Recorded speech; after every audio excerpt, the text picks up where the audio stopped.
¿Cómo están, amigos? Una vez más, volvemos nuevamente a nuestros días de live y vamos a hablar un poco de todo.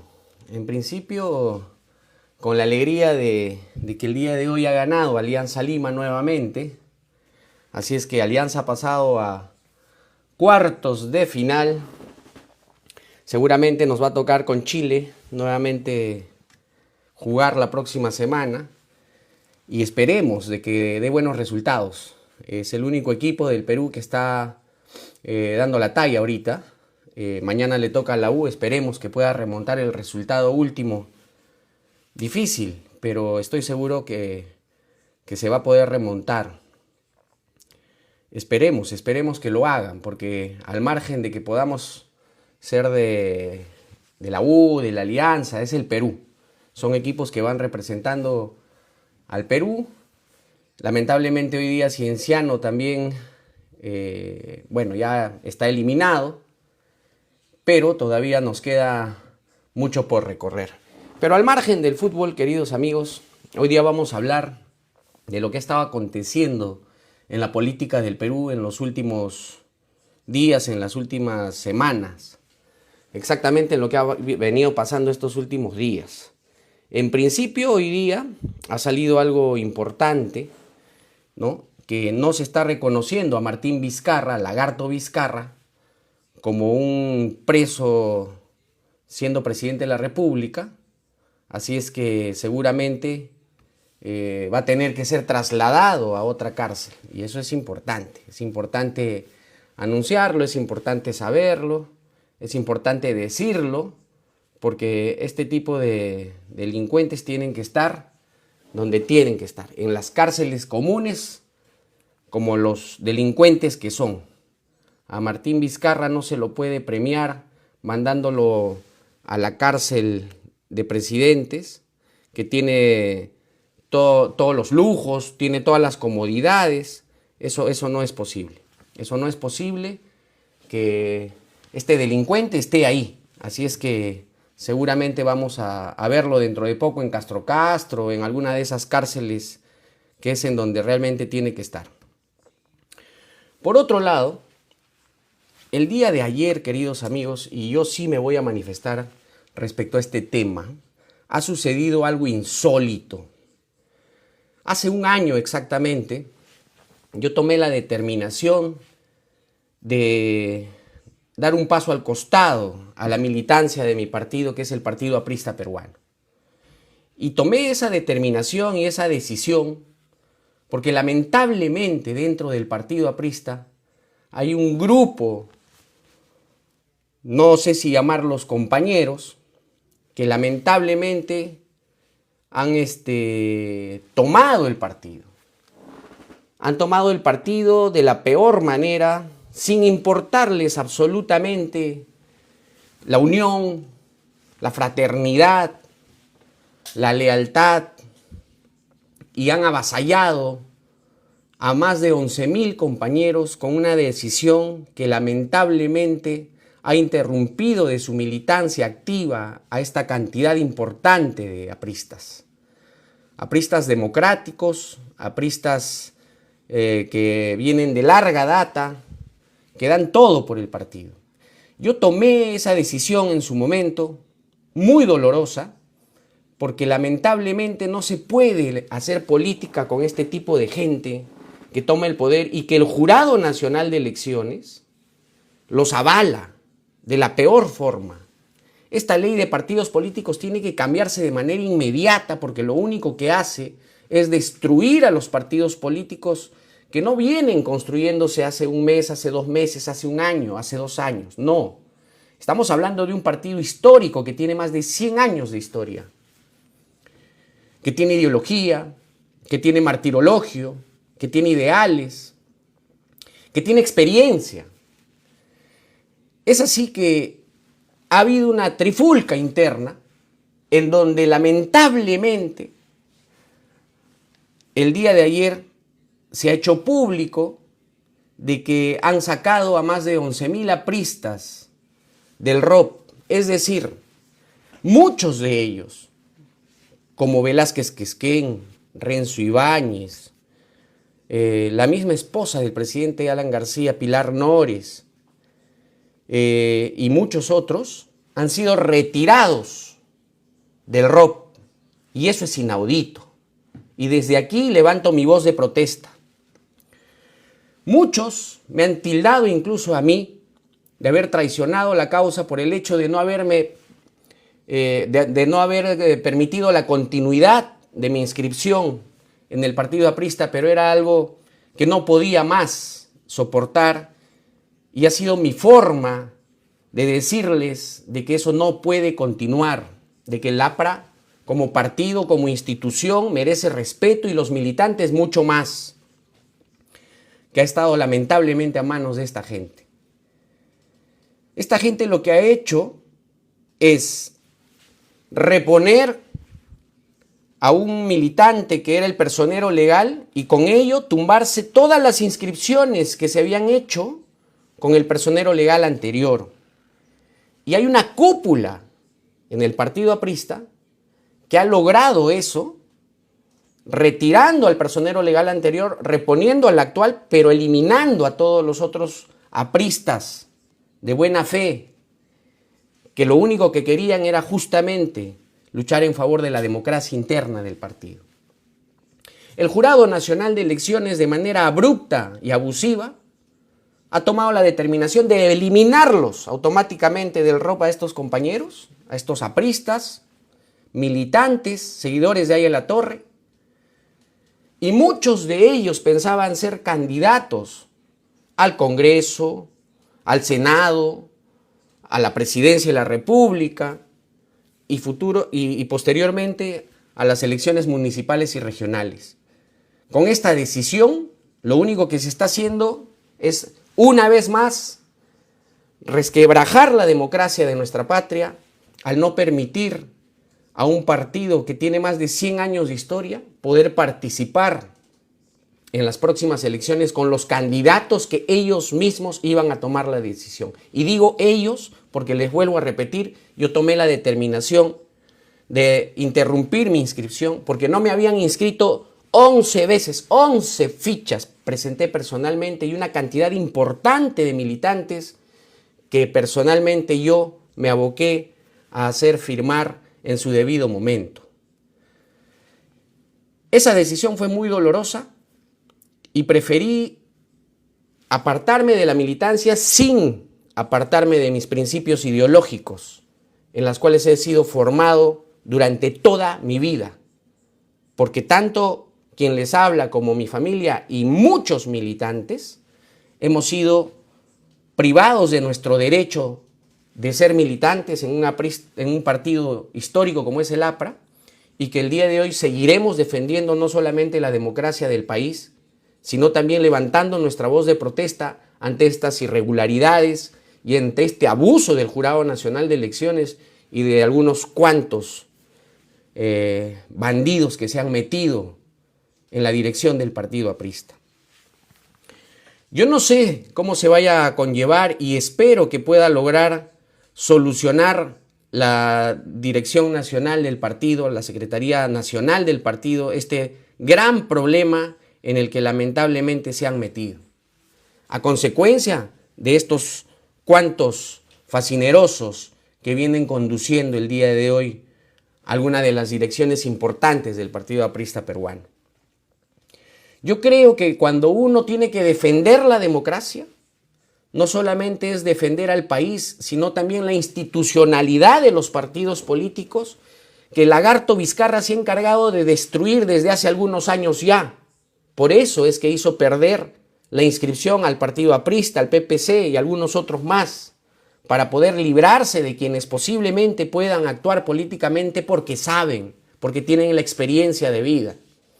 Y al margen de que yo el día de hoy no esté inscrito en el partido aprista, y si lo hubiera estado, seguramente también estaría levantando mi voz de protesta, porque hubiera sido retirado del ROP, como lo han hecho el día de ayer con los miles de militantes del partido aprista. No estamos hablando de 10, 20 militantes, estamos hablando de más de 11,000 militantes que no van a tener el derecho ciudadano de participar en las elecciones internas de los partidos políticos y en este caso del APRA.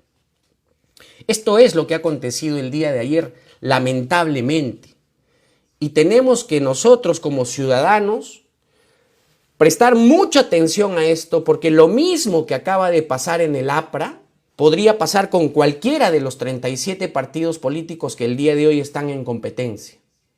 Con las alianzas que ya han empezado a interrumpirlas, con el único propósito de poder tirarse abajo a los partidos políticos que quieren tener el esfuerzo de unirse en este esfuerzo de participar en una alianza en las elecciones del 2026. Seguramente los roquetes y caviares deben de estar aplaudiendo y deben de estar festejando, lamentablemente, esta derrota democrática que ha acontecido en el APRA, y seguramente van a pasar en la unificación de las alianzas de los partidos políticos que se vienen dando el día de hoy. Muchos de ellos, o algunos de ellos que han tratado de hacer esta alianza, ya se están viendo afectados por este problema. Y están viéndose afectados porque el Jurado Nacional de Elecciones les están bombardeando de observaciones en una alianza que debería de ser un acuerdo de partido a partido, presentar un simple documento y decir estamos de acuerdo con esto y queremos participar de las elecciones de manera conjunta, de manera unida. Pero no, el Jurado Nacional está dando cuenta que definitivamente sigue tomado por estos miserables que quieren tumbarse la democracia de nuestro país. Y eso no lo podemos permitir. Nosotros como ciudadanos debemos de levantar nuestra voz de protesta. Debemos de decirle a la ciudadanía que al margen de que no estén o no sean parte de un partido o no simpaticen con un partido político, no tengamos que defender la democracia. Ahí inicia todo el proceso de que tengamos lamentablemente a congresistas lavapiés, comepollos, defensores de mineros ilegales, de personajes siniestros, como a los que tenemos el día de hoy de la izquierda radical y recalcitrante dentro del Congreso de la República. ¿Cómo es posible, por ejemplo, que hayan admitido a la inscripción del partido político de Pedro Castillo, de un delincuente que está encarcelado el día de hoy, y vaya a tener la oportunidad en el futuro, seguramente, de presentar propuestas y candidaturas? ¿Cómo es posible de que un encarcelado pueda tener el manejo y la dirección de un partido político en un proceso democrático, como lo que estamos tratando de vivir en nuestro país? A Pedro Castillo debería de sucederle lo mismo que le ha pasado a Antauro Humala. El Jurado Nacional de Elecciones debe tumbarse ese partido, debe de eliminarlo a rajatabla. Estos miserables están aprovechando la democracia que todavía sigue débil en nuestro país para enquistarse y meterse por los palos y por la ventana y tratar de participar en las elecciones, de tratar de hacer alianzas y negociaciones como bien lo ha venido haciendo Perú Libre. Perú Libre está en los últimos años dentro de la mesa directiva, nada más y nada menos representado por el hermano del delincuente prófugo de la justicia, que su partido viene recibiendo del Estado peruano 3,5 millones de soles, supuestamente para capacitar a sus militantes. El Estado peruano, señores, queridos amigos, debería de eliminar este derecho. Nosotros no podemos, con nuestros impuestos que pagamos día a día, porque la SUNAT empieza a cogotarnos por todo lado, a estos partidos que tanto daño le hacen al país. La democracia, lamentablemente, tiene que tener límites, pero límites contra quienes hacen daño al país. El daño que le ha causado Pedro Castillo al Perú nos va a demandar por lo menos unos años más para poder recuperarnos. Y el daño que le ha causado desde el gobierno de Vizcarra hasta el día de hoy al Perú, todos los que han sido presidentes en los últimos años han destruido la economía del país. Y se están robando la plata, pero a manos llenas. Están sacando la plata en costalillos. La familia de estos presidentes son los que más han aprovechado, y el que viene aprovechando más de todo esto es el propio hermano de la señora Dina Boluarte. Y esa es una de las cosas que nosotros como ciudadanos debemos de decirlo fuerte y claro. No podemos nosotros permitir este abuso de poder de las instituciones independientes como es el Jurado Nacional de Elecciones, la OMPE y la RENIEC, que jugaron en pared en el año 2021. No nos olvidemos de eso. Hay que tener siempre en cuenta quiénes todavía siguen a cargo de estas instituciones públicas. En la RENIEC y en la OMPE siguen los mismos directores que confabularon contra todo el Perú al nombrar a Pedro Castillo como presidente.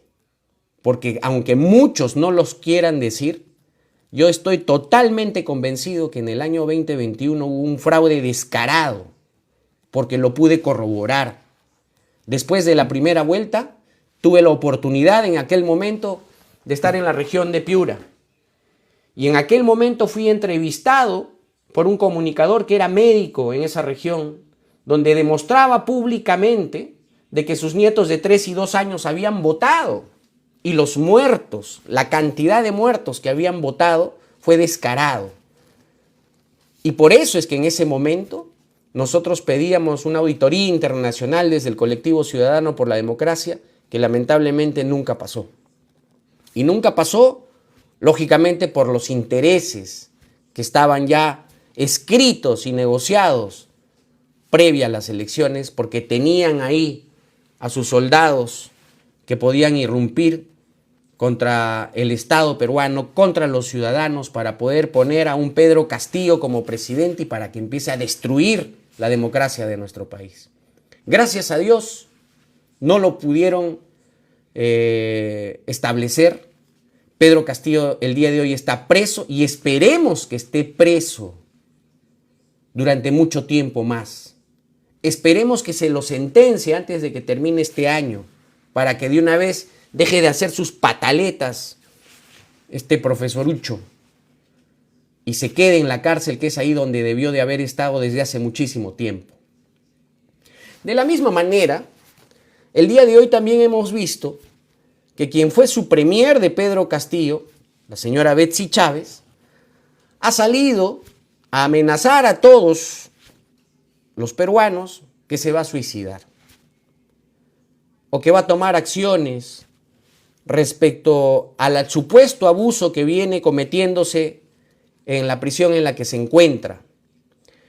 Y ha salido a decir que va a hacer una huelga de hambre e incluso ha dejado una carta escrita y ha dejado ahí algunas órdenes para que se puedan darse si es que algo le sucede a esta señora. Fíjense, estas son las maneras de amedrentar de esta gente desde hace muchísimo tiempo. Los motines en las cárceles, las amenazas, las huelgas de hambre. Dejen que haga su huelga de hambre y que lo cumpla a rajatabla. Que nadie se meta. Ella sabrá la decisión que vaya a tomar por el supuesto abuso que viene cometiendo supuestamente las autoridades del INPE. Pero al margen de ello hay voces disonantes, donde dicen que en estos casos debería de interceder la Cruz Roja. ¿Ya habrá aparecido la Cruz Roja por ahí? No lo sabemos. Que si lo hacen está bien que lo hagan, pero está en su derecho esta señora de hacer lo que le venga en gana. A los peruanos que queremos un país mejor, que queremos un mejor futuro para nuestras familias y para nuestros hijos, esta gente debería de quedarse en la cárcel muchísimo tiempo. Yo no le tengo ninguna lástima a estos miserables que tanto daño nos han hecho, que al lado de su gobierno han llevado a terroristas que han matado a más de 70,000 peruanos en la década de los 80s y los 90s. Y de la misma forma y con la misma rigidez de castigo, deberían de estar también presos todos los delincuentes que vienen asesinando a los miles de peruanos a lo largo y ancho de nuestra patria. Apenas hace unos días hicimos justamente un live donde estábamos comentando lo que había acontecido en la ciudad de Trujillo. Un ataque terrorista, un ataque de miserables asesinos que fueron con el objetivo no de amedrentar, sino de asesinar a peruanos trabajadores que vienen saliendo adelante a lo largo y ancho de nuestra patria. Y en esta ocasión, Trujillo se ha convertido en lo que en los años 80 era Ayacucho. Y les puedo decir con conocimiento de causa que vivir esos traumas son desgarradores. Y lo decía ese mismo día a la hora que había acontecido este suceso, de que todas esas familias, que han sido más de 50 familias las afectadas a consecuencia de ese dinamitazo, seguramente el día de hoy todavía no pueden superar y no van a superar lo que se viene viviendo. Todos los días asesinan a choferes inocentes. Hace 2 días o ayer han dinamitado un bus en la ciudad de Lima. Estos miserables se suben al carro, dejan la bomba, se bajan del carro y así amedrentan, así matan, así asesinan. Y el Estado peruano no hace absolutamente nada para poder contrarrestar todo lo que nos viene sucediendo. Nuestras autoridades municipales, algunos congresistas, solo hablan. Lamentablemente no tienen el poder para poder tomar acciones. Y es frustrante. Imagínense si ellos no lo pueden hacer, nosotros como ciudadanos, cómo nos estamos sintiendo, indignados. Pero no solamente indignados, sino también frustrados por no poder hacer más de lo que está en nuestras manos. Una movilización, una marcha, un reclamo, por más justo que sea, lamentablemente con este tipo de gobierno que tenemos, no causa ningún efecto. Seguramente lo único que se ganaría son represalias y ordenarían a la policía a poder dejar de lado a los manifestantes, que lo único que hacen es reclamar por nuestros derechos de no matarnos. Y eso es fundamental decirlo, porque la ciudadanía tiene que estar alerta en lo que vaya a suceder en el 2026. Las reglas de juego han cambiado y gracias a Dios, a consecuencia de estas reglas de juego, seguramente nos vamos a deshacer de tantos partidos políticos que se vienen creando únicamente con el fin de tener el poder. Pero no solo eso, hoy día vamos a hablar también de algo fundamental y la importancia de la defensa ciudadana respecto a este tema. Es posible de que los congresistas, después de que Dina Boluarte se haya subido su sueldo a 35,000 soles, que se le está llevando súper fácil, sin hacer absolutamente nada, es posible que los congresistas planteen subirse el sueldo a más de 34,000 soles. Es posible de que justamente quienes tienen la menor aprobación de la ciudadanía peruana se atrevan a subir sus sueldos a más de 34,000 soles. Eso no lo podemos permitir. Y la única manera es que nosotros como ciudadanos levantemos nuestra voz de protesta. Nosotros como ciudadanos debemos de iniciar un proceso de reclamo ciudadano a través de nuestras redes sociales, porque los próximos congresistas, tanto diputados y senadores, el día 1 que lleguen, van a recibir más de 34,000 soles seguramente, únicamente por haber ganado las elecciones sobre pretexto de la remuneración de instalación. Y fuera de eso, durante 5 años van a ganar más de 34,000 soles. ¿Cuánto gana un policía? ¿Cuánto gana un profesor? ¿Cuánto gana un trabajador público en los gobiernos regionales? Les voy a dar un pequeño ejemplo de la gran diferenciación de sueldos en el Estado, que realmente es una vergüenza. Si usted va al gobierno regional de Ayacucho, siempre voy a poner esos ejemplos porque saben ustedes que soy ayacuchano, un gerente bordea sus sueldos entre 7,000 soles, 5,000 soles, 8,000 soles. Ese mismo funcionario en un ministerio en Lima, bajo ese mismo rango, está ganando entre 15.000, 18.000, 12.000, 20.000. ¿Por qué Lima, siendo la capital, teniendo todas las ventajas que tiene, las cercanías en temas de gestión, tienen que ganar 2 o 3 veces más de lo que gana el mismo funcionario en un gobierno regional? ¿Eso es lógico? ¿Por qué el congresista tiene que ganar casi igual que el presidente de la República, casi igual que los fiscales? Si fuera de eso, todavía tienen otros montos más que compensan lo que ganan el día de hoy, justamente para hacer todo su trabajo administrativo, para poder viajar, etcétera, etcétera, etcétera. ¿No les parece eso un abuso? ¿No les parece eso justamente un motivo para que nosotros como ciudadanos salgamos a levantar nuestra voz de protesta? Un profesor gana en promedio 3.500 soles, al igual que un policía. Y fíjense lo que les voy a comentar, que lo vengo denunciando desde hace varias semanas. El presidente de la República, aparte de ganar sus 35.000 soles, que ya empezó a ganar la señora Dina Boluarte, tiene 2.111 representantes en todos los distritos del Perú. Son denominados los prefectos y subprefectos. Y estos señores al año gastan 76 millones de soles, solo en el pago de sus remuneraciones. Es justo de que aparte de que el presidente gane esta cantidad de sueldo y encima esta presidenta en especial, que no hace absolutamente nada, tenga 2.111 representantes que no hacen nada. O sea, si el presidente de la República no hace nada, imagínense lo que hacen estos señores. Calientan el asiento, se paran en los desfiles dominicales que existen en las regiones, en las provincias, en los distritos de todo el Perú, y únicamente van a izar la bandera. Por izar la bandera del Perú, estos señores ganan 3.200 soles mensuales cada uno de ellos.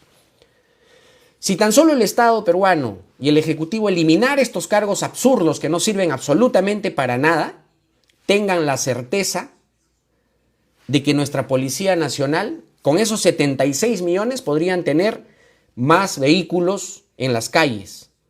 Podrían tener un taller mecánico que pueda de manera constante reparar las motos, las camionetas, los camiones y todo lo que use nuestra Policía Nacional.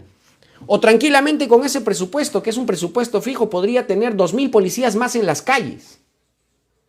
Y sin embargo no. Necesitan operadores políticos que no sirven para nada, que sirven o tal vez únicamente para poder hacer las transacciones económicas y las cutras entre las OPDs y las empresas que pagan por licitación en estos gobiernos, y se llevan a manos llenas la plata del Estado. Y se los digo con conocimiento de causa. El prefecto y el subprefecto para lo único que sirven es para poner en los cargos en cada una de las regiones a las cabezas de las OPDs. Y voy a darles un ejemplo, porque estas cosas hay que decirlas, porque la gente no lo sabe. El Estado peruano licita en los programas sociales con las empresas en cada una de las regiones para poder abastecer, por ejemplo, el programa Jaliwarma. ¿Quién están encargados de hacer estas licitaciones? Las OPDs de cada una de estas regiones. Lo que antes era el PRONA, ahora es Jaliwarma. Y en cada región del Perú se licitan millones en alimentos para poder sostener estos programas sociales. El encargado de poner las cabezas de estos puestos de trabajo son los prefectos y subprefectos, que son los que supuestamente proponen. Mayormente son secretarios generales y todo lo demás. APP, el partido de César Acuña, tiene aproximadamente, dentro de la negociación que ha hecho Dina Boluarte con estos sinvergüenzas, que espero que en el 2026 no vuelvan a entrar nunca más, lo único que han hecho es instalar a 140 prefectos y subprefectos con la única finalidad de tener cierto espacio y poder político dentro de su región y puedan tentar, lógicamente, en las próximas elecciones para poder meter congresistas, diputados, alcaldes, gobernadores regionales, porque los tienen el día de hoy y tienen un espacio de poder político, pero para lo único que han servido y se viene demostrando con todas las denuncias que han salido el domingo y el pasado domingo, es que se meten únicamente a robar. Se ha identificado en la ciudad de Trujillo a una supuesta socia de una de las empresas que ha ganado una licitación de miles de millones de soles, que es una ama de casa que no sabe ni siquiera la existencia de esta empresa. Es una ama de casa que vive con 30 soles diarios y sin embargo aparece su nombre dentro de una de las empresas que ha ganado una de las licitaciones en el gobierno regional de La Libertad de más de 300 millones de soles. Teniendo todas las pruebas, ¿qué espera el Ministerio Público para hacer una investigación inmediata al gobierno regional de La Libertad y de manera inmediata también asentar la denuncia para meter preso a este delincuente que tenemos como gobernador regional en este lugar de nuestro país? Los trujillanos hace rato se han debido de levantar en contra de estos miserables, pero no lo hacen. No sé qué cosa están esperando que suceda en Trujillo para que realmente puedan tomar acciones inmediatas al respecto. No sé qué cosa tiene que suceder en el Perú para realmente indignarnos y exigir al Ministerio Público que tome cartas en el asunto de manera inmediata.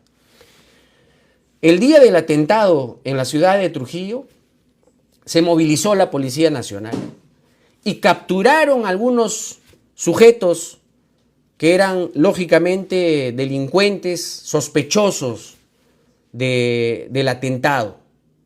La Policía Nacional hizo una investigación inmediata y los puso a disposición del Ministerio Público. ¿Qué hizo el Ministerio Público? Únicamente los liberó. Y no podemos continuar así. No podemos seguir teniendo un Ministerio Público que tenga que estar liberando a los delincuentes en todo el país. La Policía Nacional ha establecido de que del 100% de delincuentes que capturan, el 92% salen libres. ¿Cómo es posible que tengamos que soportar ello? Es urgente, fundamental, una reforma en el Poder Judicial y en el Ministerio Público, porque tenemos al enemigo insertado en un estamento tan importante que es el Ministerio Público y el Poder Judicial, que son los que tienen que poner y establecer la justicia en nuestro país. Son los que tienen que meter presos a estos delincuentes a las cárceles. Pero no, los liberan. Todos los delincuentes que caen y que en las noticias muchas veces ya nos aburrimos de todo ello, es gente que lamentablemente ha caído semanas antes y siguen y siguen y siguen. La policía los captura, el Ministerio Público los suelta. La policía los captura, el Ministerio Público los premia. ¿Hasta cuándo vamos a continuar de esta manera? ¿Y hasta cuándo nosotros como ciudadanos vamos a seguir en silencio? ¿Hasta cuándo vamos a permitir que nos sigan matando?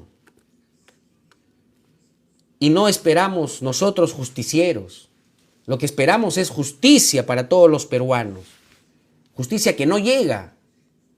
Miren, muchos de los atentados terroristas que han acontecido en los años 80 y 90, hasta el día de hoy, ni siquiera tienen castigo.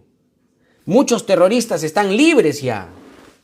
Muchos sinvergüenzas, incluso después de haber purgado cárcel, han tenido la desfachatez de ser profesores en el Estado peruano y seguir adoctrinando a los niños, a sus padres. Muchos de estos sinvergüenzas se han metido al Ministerio Público. Y tenemos abogados que los defienden, tipo Noblecilla y tipo todos estos miserables que vienen defendiendo el tema de los derechos humanos. Y eso, lamentablemente, lo único que hace es hacer retroceder al país. El gasto público en estos sinvergüenzas se ha incrementado terriblemente. Ganan sueldos de lujo. Y los fiscales que están todos los días en la prensa son únicamente fiscales que se dedican a destruir a los líderes políticos, a los partidos políticos, y lo que ha pasado es que el Ministerio Público se ha convertido en un partido político más, que defiende a estos sinvergüenzas miserables, caviares y rojetes, y empiezan a destruir a los partidos políticos con la única finalidad de destruir el Estado peruano y de seguir cobrando la cantidad de millones que cobran a lo largo de los años. ¿Cómo es posible que una investigación fiscal dure 5 años, 7 años, 15 años, 30 años? Y eso es lo que sucede con los casos de terrorismo. Y les voy a contar la anécdota personal. Esa famosa Comisión de la Verdad que se gestó en el gobierno de Toledo, que le costó al país 13 millones de dólares en aquella época, que de los 70,000 víctimas o más seguramente solamente identificaron 26,000. Uno de esos casos era el caso de mi padre. Y hasta el día de hoy, el Ministerio Público nunca hizo la investigación de la muerte de mi padre para que puedan literal saber quiénes fueron los miserables que lo asesinaron. Apenas hace unos meses han reabierto el caso de mi padre. Y estoy casi seguro que este va a ser un juicio de nunca acabar, porque lamentablemente tenemos a funcionarios en esta institución que solamente sirven para ganar de estos casos, pero no les importa investigarlos. Sin embargo, las familias como la mía siguen todavía queriendo y exigen una verdad, verdad que nunca llegó con esa famosa Comisión de la Verdad, que lo único que hizo fue enriquecer a algunos y darle cierto estatus a otros que supuestamente investigaban estos casos. Que el Congreso de la República hace rato debió desestimar esta Comisión de la Verdad por una sencilla razón y una parte fundamental de la historia. Que esa Comisión de la Verdad estableció que en el Perú no hubo terrorismo, sino un conflicto armado interno.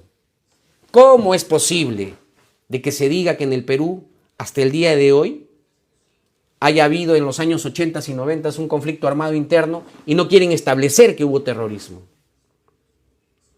Y estos miserables de esa Comisión de la Verdad son los que han logrado hasta el día de hoy, desde los puestos en el que se encuentra, las grandes ONGs tipo IDL, defensores de estos tipejos, de estos miserables, que lo dicho en esa comisión sea la verdad y nada más que la verdad, cuando eso es falso. Miles de víctimas del terrorismo, todavía al día de hoy clamamos justicia.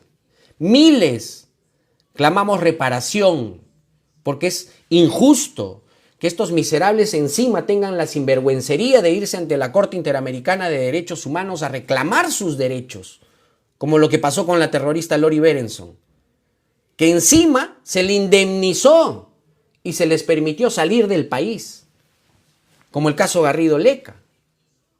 ¿Hasta cuándo vamos a permitir? El día de mañana he sido invitado al Congreso de la República porque se va a conmemorar una vez más, y tantas conmemoraciones que hace este Congreso, rascando la llaga de las víctimas del terrorismo, y se va a conmemorar el Día Internacional de las Víctimas del Terrorismo. Y voy a estar presente como presidente nacional de la Asociación de Familiares Víctimas del Terrorismo, pero voy a ir para exigir a este Congreso de la República que elimine, que desaparezca y que se haga una nueva Comisión de la Verdad, pero una verdadera Comisión de la Verdad, porque para quienes dicen que el terrorismo ya terminó, se equivocan rotundamente, porque estos miserables están metidos en nuestra democracia y quieren debilitarla, quieren destruirla, y muchos de esos asesinos de las más de 70,000 familias, el día de hoy todavía siguen trabajando y siguen luchando a través de estas ONGs asociadas a IDL,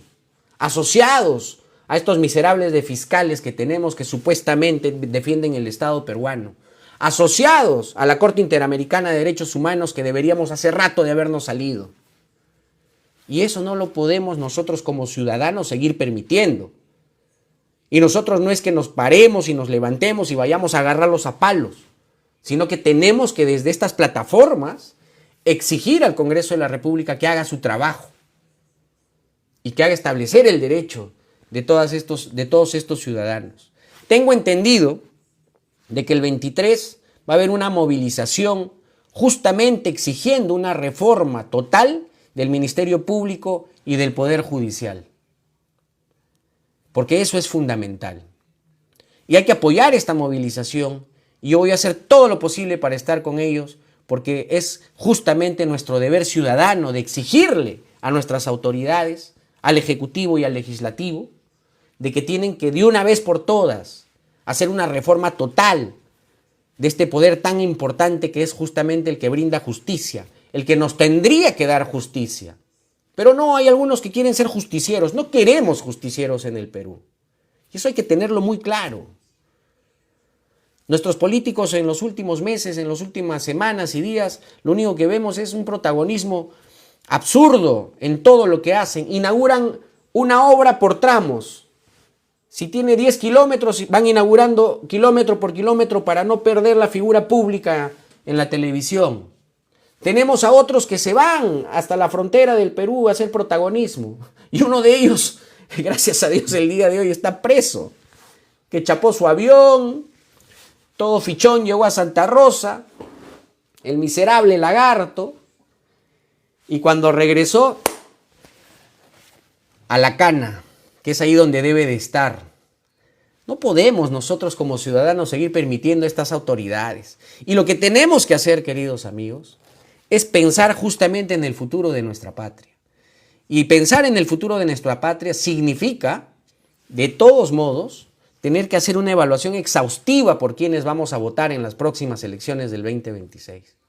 Las próximas elecciones son cruciales para nuestro país, porque van a venir 5 años en donde se vienen firmando acuerdos internacionales, convenios internacionales, como por ejemplo lo que podría ser el tren bioceánico Brasil-Chancay. ¿Se imaginan esa gran mega obra y toda la economía que podría crecer entre nuestro hermano país del Brasil y nosotros? Y todo lo que podríamos sacar en conjunto hacia Asia. Tenemos la ampliación de todavía el aeropuerto que no está concluido en su totalidad. Tenemos el proyecto de Cori en Arequipa, que seguramente se va a venir con muchísima fuerza. Y tenemos grandes megaproyectos que el próximo presidente tiene que ejecutarlo de manera inmediata, acelerando los procesos. Otros grandes proyectos que tienen que acelerarse en el próximo gobierno, y es una tarea fundamental de quien gane las elecciones, y espero que no gane ningún izquierdoso, como lo ha hecho la última vez Pedro Castillo y este gobierno, que nos están arruinando la vida, son las próximas 3 líneas más del tren que todavía están pendientes. Esas líneas tienen que estar ejecutadas de un solo tiro, a la par, todas, porque estamos atrasados 60 años respecto al transporte público en el Perú. Y es fundamental que el próximo presidente, de manera inmediata, ejecute este gran proyecto que se inició en los años 80 y que lamentablemente por mezquindades se atrasaron, y que el día de hoy, fíjense, la línea 2 del metro, queridos amigos, tenía que haber sido inaugurada el año 2019. Y les voy a contar un poco respecto a este tema. Resulta que cuando el presidente García termina su gestión, deja el contrato listo para ser firmado por el presidente Ollanta para la continuidad de la línea 2 del metro. En ese proceso, lógicamente, la ambición de poder de la pareja presidencial hizo que evalúen ese contrato y se tiren abajo ese contrato. Ese contrato establecía una inversión de 2.500 millones de dólares para la creación y ejecución de la línea 2 del metro de Lima. Y en ese proceso se tiran abajo el contrato y rehacen un nuevo contrato, y el rehacer ese nuevo contrato con los nuevos expedientes y los nuevos estudios les demoró casi todo su gobierno. Al concluir el gobierno del señor Ollanta firma el convenio, pero le dejó de costar al Perú 2.500 millones, sino se firmó un nuevo contrato por 4.500 millones de dólares. Se empieza a ejecutar los estudios de preinversión, de factibilidad, y se empieza a ejecutar, y en el camino se empezaron a encontrar con muchísimos problemas. Uno de esos grandes problemas es justamente que los alcaldes por donde pasaba el tren venían obstruyendo el trabajo por documentos administrativos. Casi lo mismo que le están haciendo al alcalde de Lima por los trenes que ha traído. Similar la figura. Y eso hace de que, lógicamente, la construcción del tren se demore, pero no solo eso, sino también que cueste más. Ese tren nos va a terminar costando aproximadamente 7.000 millones de dólares. 7.000 millones de dólares. Y de lo que se tenía que entregar en el año 2019, se va a entregar en el año 2027. Y recién están el día de hoy licitando la línea 3, la línea 4, la línea 5, para que empiecen a hacer los estudios.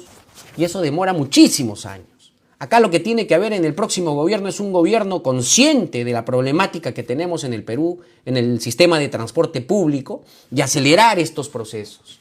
Yo tuve la oportunidad hace algunas semanas de reunirme justamente con el gestor de la línea 1 del tren eléctrico, que es el doctor Enrique Cornejo. Y hablando de este tema largo y tendido, me decía, lo único que se necesita para poder acelerar estos procesos y tener todos los trenes en un periodo de 10 años, es únicamente decisión política, sin temor a agarrar los decretos de urgencia que se requieran, convocar al Congreso de la República, convocar al ministro de Economía y a todos los expertos en la materia y decir cómo hacemos para que se empiece a ejecutar de un solo tiro todas las líneas del tren. Tendremos, lógicamente, incomodidades, molestias, porque seguro se cerrarán calles, pero vamos a poder, por lo menos esta generación, ver a un país moderno antes de que la vida nos termine de alcanzar. Entonces, lo que tenemos que hacer nosotros como ciudadanos es pensar en el futuro de nuestra patria y por lo menos estas generaciones ver a una Lima con todos los trenes completos y un transporte más fluido, más económico, más limpio.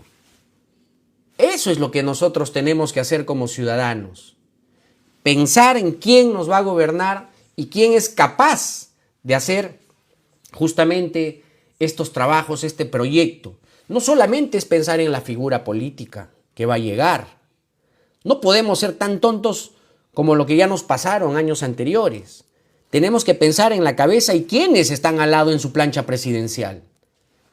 Es gracioso ver a algunos tontos que dicen, yo no voté por Dina Boluarte, yo voté por Pedro Castillo, él tiene que ser mi presidente, a él no lo dejaron gobernar, como viene lloriqueando el Puca Bellido, porque sabe que de acá desaparece de la faz política en el país.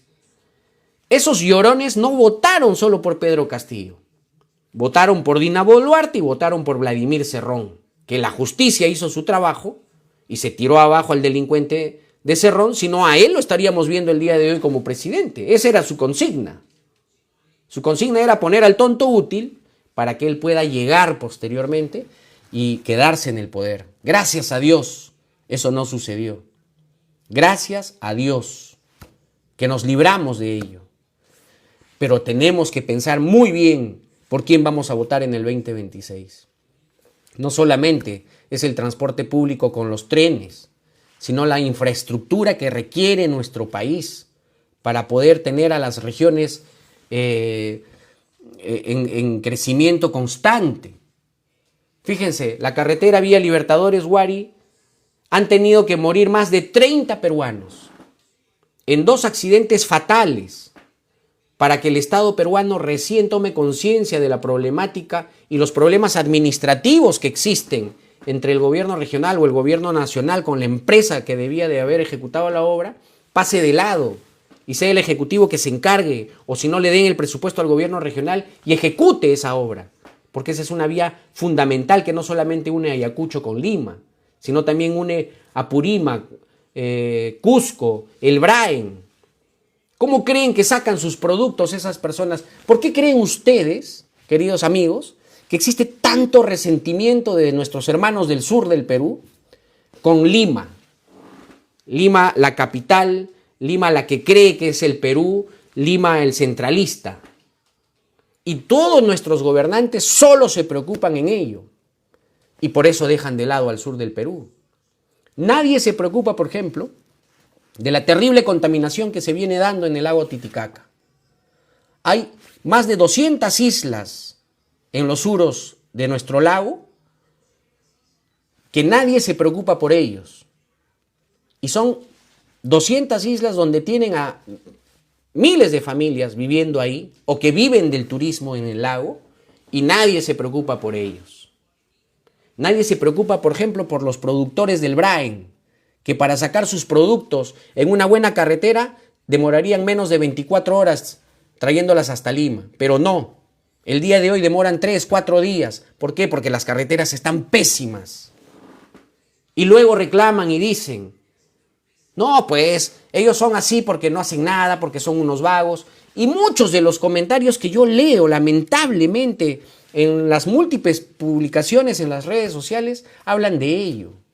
Necesitamos, queridos amigos, el 2026, una persona que una al país, no que divida.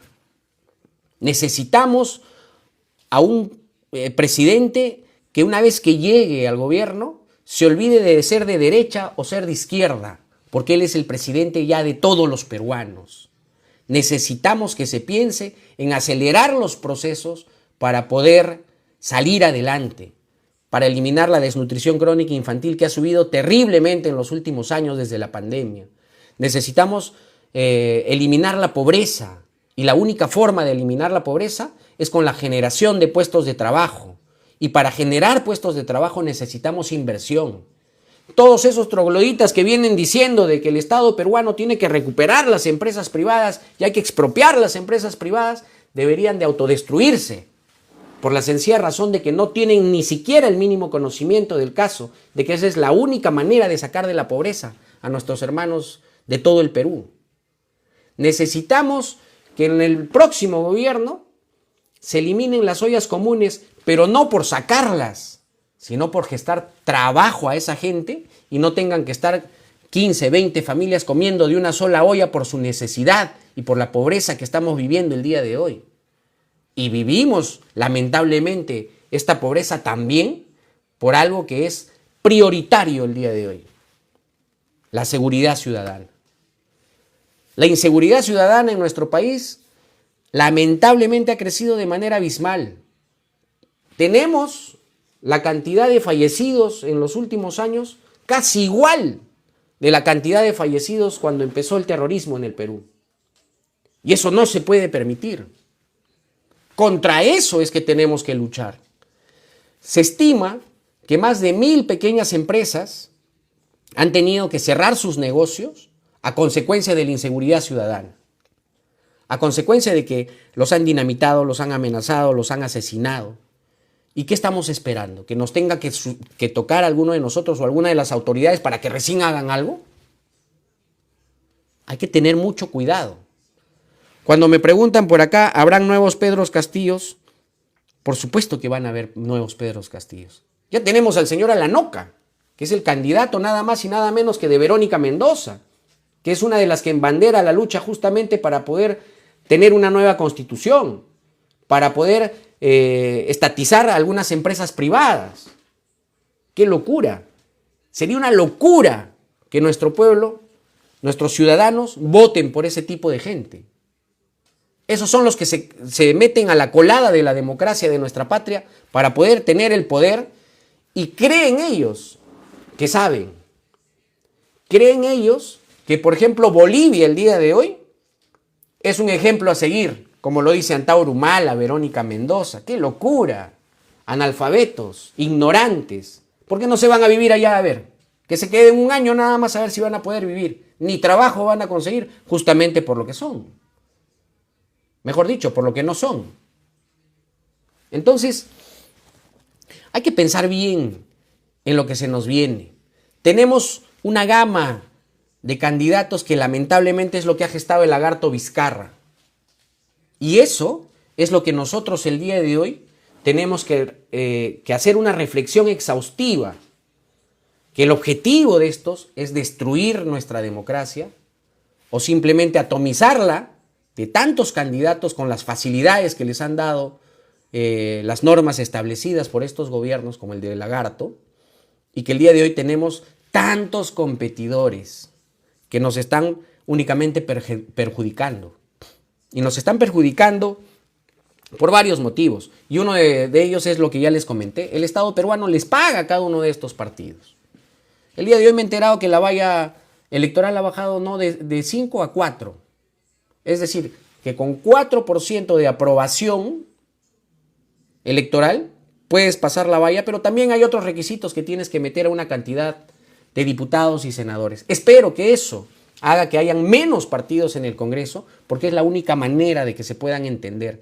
El Congreso, que es el primer poder del Estado, tiene un trabajo fundamental y que cuando existe una atomización de partidos políticos dentro de ese poder, no se puede trabajar.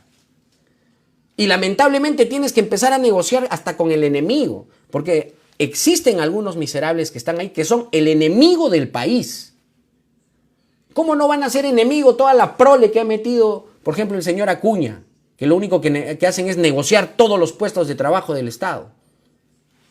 ¿Cómo no va a ser el enemigo Perú Libre, que tienen a su líder prófugo nada más y nada menos que por corrupción?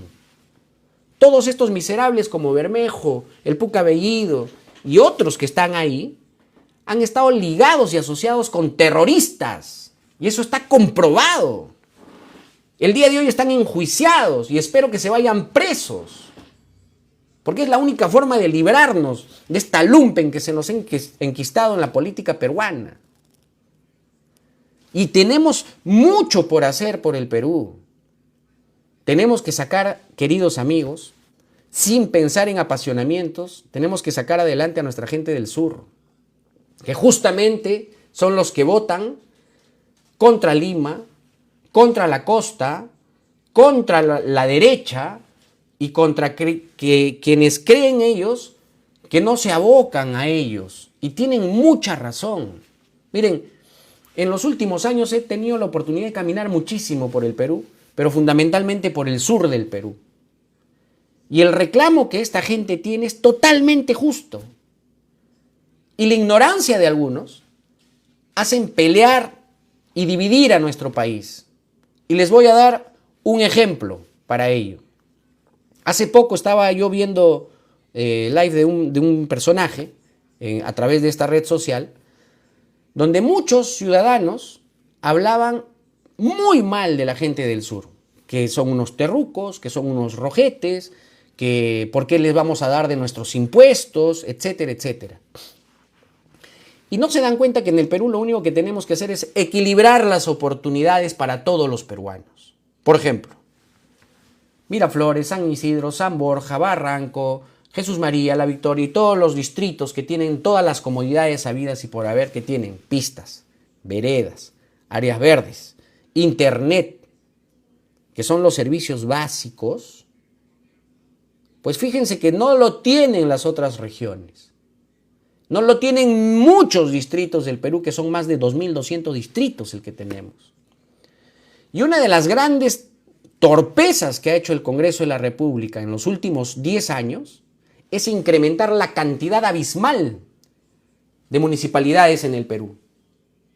En vez de tener un estado más pequeño pero más potente, más efectivo, lo que han hecho es acrecentar la cantidad de municipalidades a lo largo y ancho del país y atomizar la economía, la poca economía que tiene nuestro país.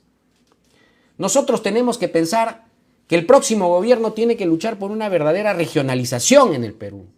Pregunto yo, ¿tenemos 24 o 25 gobiernos regionales? ¿24 gobiernos regionales?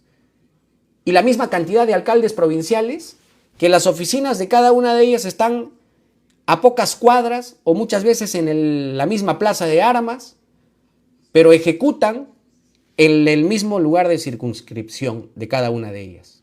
Pregunto, ¿es necesario tener los gobiernos regionales que estamos evidenciando que lamentablemente existen muchísimos casos de corrupción y devuelven muchísimo dinero? O también podríamos pensar, ¿es necesario 196 municipalidades provinciales en el Perú? ¿Es necesario acaso tener más de 2.200 municipios para apenas 35 millones de habitantes? Tenemos municipalidades, queridos amigos, que tienen apenas 5.000 pobladores, 3.000 pobladores, 2.000 pobladores. ¿Y cuántos son sus presupuestos anuales para que puedan trabajar? 2 millones de soles, 1,5 millones de soles. ¿Qué demonios pueden hacer con ese presupuesto? Si en gastos corrientes se gastan la mitad de lo que les dan. Entonces, el Estado peruano y el Congreso del Perú no puede ser cómplice de la destrucción o la autodestrucción de nuestros propios hermanos a lo largo y ancho de nuestro país. Esta gente tiene que resolver sus problemas, pero no los va a resolver quitándole el presupuesto o retaseándolo a migajas para que cada uno haga lo que pueda. Hace poco yo conversaba con el alcalde de Quinua, que es un amigo que ha estudiado en mi colegio, salesiano. Y este amigo me decía, Andrés, Quinua, donde literalmente se aperturó la libertad republicana en el país, apenas tiene 2 millones de soles de presupuesto al año. Estoy peleando para comprar una compactadora, me dice. Estoy tratando de hacerlo por obras por impuestos. Pero de la forma más rápida necesito comprar una compactadora. Tengo un pequeño presupuesto para hacer pistas y veredas. ¿Y cuántas cuadras piensas hacer de pistas y veredas? Le preguntaba. Solamente me alcanzarían para 2 o 3 cuadras. ¿Se imaginan lo difícil que es para estas autoridades poder ejecutar sus presupuestos? Es muy complicado. Y es complicado por la sencilla razón de que tienen que venir hasta la ciudad de Lima para poder entablar una conversación con el ministro y que les puedan aprobar sus proyectos y el Congreso les pueda aprobar sus presupuestos. Y de esa manera no vamos a avanzar.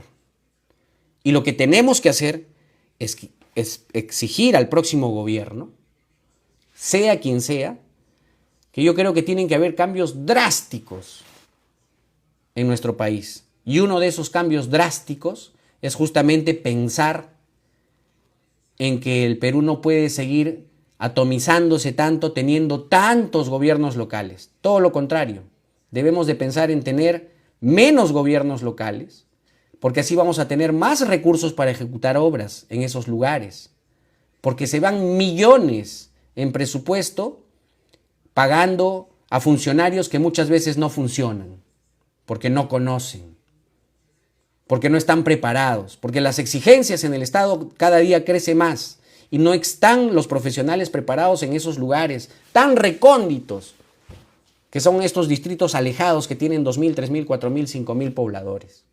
Y les voy a dar un dato más, antes ya de terminar este live que he querido hacer hoy para hablar un poco de todo y para mostrar mi indignación con lo que ha sucedido con el partido aprista el día de ayer.